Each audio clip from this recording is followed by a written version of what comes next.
মানে বিয়ে বাড়ি গিয়ে এমএলএ এর বিয়ে খেয়ে বিয়ে বাড়ির থেকে যে এইভাবেও কখনো বাড়ি যেতে হবে এটা কখনো ভাবিনি। আর এটা কি, বিয়ে বাড়ির জন্য এখানে একটা ছোট্ট করে কিন্তু খেলনার দোকান বসেছে। আবার কি, বিয়ে বাড়ির থেকে লোকজন বেরিয়ে কিন্তু আবার কেনাকাটাও করছে ছোটখাটো খেলনা। আর এত ভিড় বিয়ে বাড়ি, এটা বিয়ে বাড়ি না অন্য কিছু তোমরা কিন্তু ধরতে পারবে না। Hello everyone, welcome to my another blog. তো রেডি হয়ে গেছি এবং রেডি হয়ে কিন্তু বেরিয়ে পড়েছি চারজন মিলে বিয়ে বাড়ি যাওয়ার জন্য। আর এই যে কিন্তু চলেও এসেছি। ডেকোরেশনটা কিন্তু অসাধারণ ছিল। আর আমাদের চার বান্ধবীকে কেমন লাগছে অবশ্যই কিন্তু কমেন্ট করতে ভুলো না। আর প্রথমেই ঢুকে আমার এরকম লাগছিল যে এটা মনে হয় কোনো দুর্গাপুজোর প্যান্ডেলে এসেছি, কারণ সবার হাতে ক্যামেরা অন করা, সবাই ভিডিও করতে করতে ঢুকছে। আর মানে ডেকোরেশনটা তো অসাধারণ ছিল। এটা দুর্গাপুজোর প্যান্ডেলে এত হেভি ডেকোরেশন দেখা যায়, সচরাচর দেখা যায় না আমাদের গ্রামে।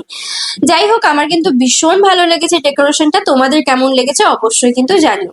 এখানে কিন্তু অর্কেস্ট্রাও হায়ার করা হয়েছিল, আর একটা পাশে প্রি ওয়েডিং এর শুটের কিছু ভিডিও চলছিল। আর এই যে কিন্তু আমরা চলে এসেছি, এখন হচ্ছে আমাদের লাইনে দাঁড়াতে হবে গিফট দেওয়ার জন্য। এই যে লাইনে দাঁড়িয়ে আছি, বউকে তো আমি খুঁজেই পাচ্ছি না, দেখতেও পাচ্ছি না, আর ভীষণ লম্বা তো অতদূর ক্যামেরাও যায় না, ওই জন্য একজনের হাতে দিয়ে দিয়েছি।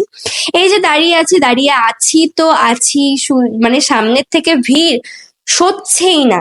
যাই হোক তাই হোক করে গিফটটা দিয়ে নিয়েছি, কিন্তু বউর সাথে বা বরের সাথে কোনো রকম ভাবেই কিন্তু ছবি তুলতে পারিনি। আর এটা বলে রাখি, এটা কিন্তু যাত্রার বিয়ে না, এত পুলিশ এত প্রশাসন দেখতে পাচ্ছ, এটা কিন্তু এমএলএ স্বপন মজুমদারের বিয়ে, অনেকেই চেনো তোমরা।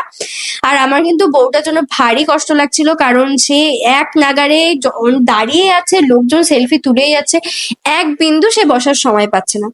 যাই হোক, ছবি তুলতে ওখানে পারিনি, তো তাতে কি হয়েছে, আমরা এখানে এসে একটু ছবি তুললাম। তারপরে এখানে আমি একটু ঢং করছি, যেটা করতেই হবে। এবার যাব হচ্ছে আমরা খাওয়ার প্যান্ডেলে, কারণ একদম সময় নষ্ট করা যাবে না। দেখতে পাচ্ছ এতটা ভিড়, পরে কিন্তু আমরা একদম জায়গা পাবো না। কিন্তু খাওয়ার প্যান্ডেলে যাব কি করে এত ভিড় হলে, মানে ঠিক দুর্গাপুজো যেরকম ভিড় ঠেলে ঠেলে ঠেলে ঠেলে সামনের দিকে এগোতে হয়, এইখানটাও ঠিক তেমন। একটুখানি যেতেই যে এতটা সময় লেগে যাচ্ছে তোমাদের আর কি বলবো। খাওয়ার ওখানে গিয়ে তো ভীষণ ভিড়, আর স্টলে তো ঢুকতেই পারিনি, না ফুচকা খেয়েছি, না কোনো কোল্ড ড্রিঙ্কস নিয়েছি, না কোনো পাকোড়া খেয়েছি, কিচ্ছু খাইনি। আর এইটা হচ্ছে খাওয়ার প্যান্ডেল। এটা কিন্তু একটা না, এরকম কিন্তু 4 থেকে 5টা খাওয়ার প্যান্ডেল করা হয়েছে, না হলে কিন্তু মানুষ সামাল দেওয়া যাবে না। এতগুলো খাওয়ার প্যান্ডেল করার পরেও কিন্তু মানুষ সামাল দেওয়া যাচ্ছিল না। এক একটা ব্যাচ কিন্তু 10 মিনিটের মধ্যে উঠিয়ে দিচ্ছিল, ভীষণ তাড়াহুড়ো করে খেতে দিয়েছিল। সত্যি কথা বলতে আমরা সেইভাবে কেউ কিছু খেতেই পারিনি। আর এইটা হচ্ছে আমার একটা বান্ধবী, ও অনেক পুরনো বান্ধবী আমার, ওর বিয়ে হয়ে গেছে। তারপরে কিন্তু এই যে আমরা খেতে বসে গেছি। এখন আমরা কিন্তু খেতে বসার পরে আমরা অনেকক্ষণ বসেছিলাম, কিন্তু যখন খাবার দেওয়া স্টার্ট করলো তখন কিন্তু বলতে পারো ট্রেনের থেকেও বেশি জলদি জলদি খাবার দিয়ে দিয়ে, এই যে দেখো খাবার দিয়ে দিয়েছে, আবার এক্ষুনি শেষ হয়ে যাবে। এই যে খেয়ে নি। এবার দিয়ে মানে ডাল, একটু মাছ, তারপরে মাটন দিয়েছে, চাটনি পাঁপড় মিষ্টি, ওঠো। আর এত লোকের ভিড়, এই যে দেখতে পাচ্ছ দাদারা দাঁড়িয়ে আছে, ওনারা আমরা ওঠার পরে বসবে। যাই হোক তাই হোক করে খাওয়া দাওয়া কমপ্লিট। এই যে আমরা আইসক্রিম নিয়ে বেরিয়ে এসেছি।